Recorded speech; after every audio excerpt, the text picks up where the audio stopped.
Critic K here, back with another YouTube video. This time we're going over the Wells Fargo secured credit card. Don't forget to hit that like button, hit the subscribe button, and I am full of personal and business related credit videos, as well as some financial advice and investing advice while using credit to start businesses and investing.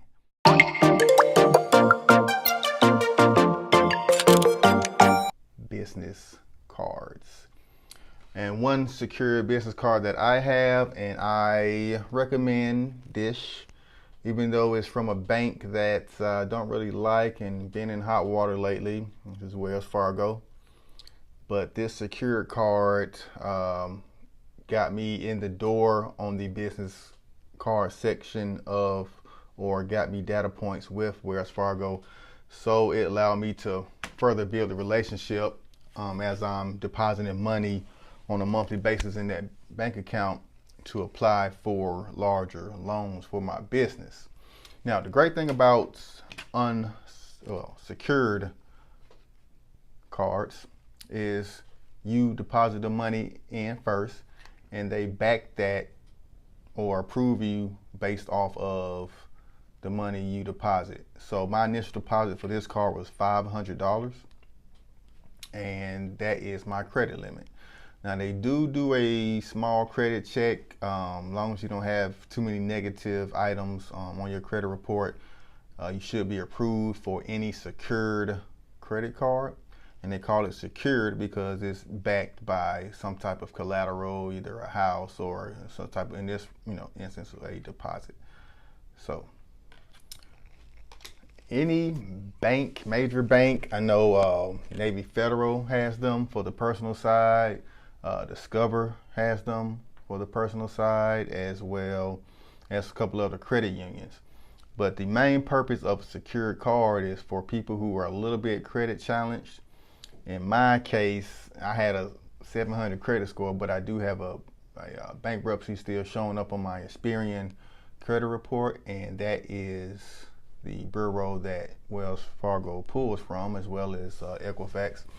So when they sent me my denial, when I tried to apply for a credit card maybe like 2 years ago, they mentioned that bankruptcy was a key factor in the denial. So I'm going to wait. I have that bankruptcy is going to be up next year, probably about 6 months from now.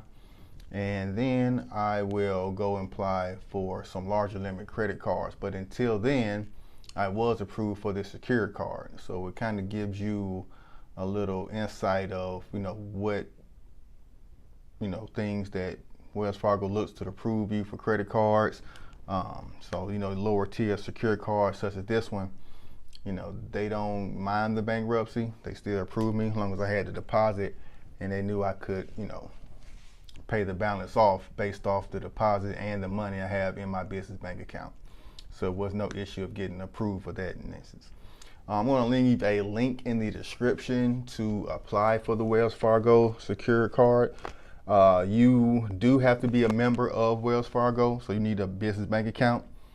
Again, I'm not a huge fan of Wells Fargo, but they're one of the largest banks in the country. They have branches almost everywhere, a lot of ATM machines, so it's convenient as a business owner to have those different locations to deposit money, or need to run to the ATM for different things, or go to a bank in a different city or different state to handle business.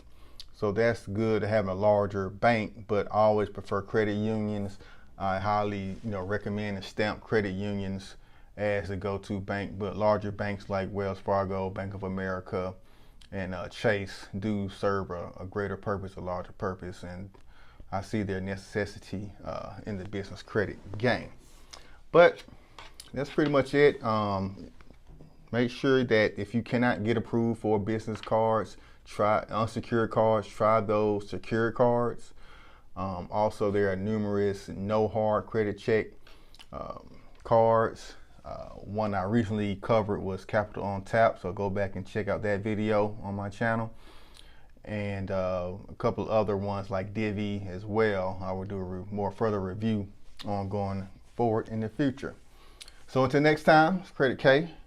Don't forget, smash that like button, hit subscribe, and share this to anybody that you think will benefit from a secured credit card. Till next time.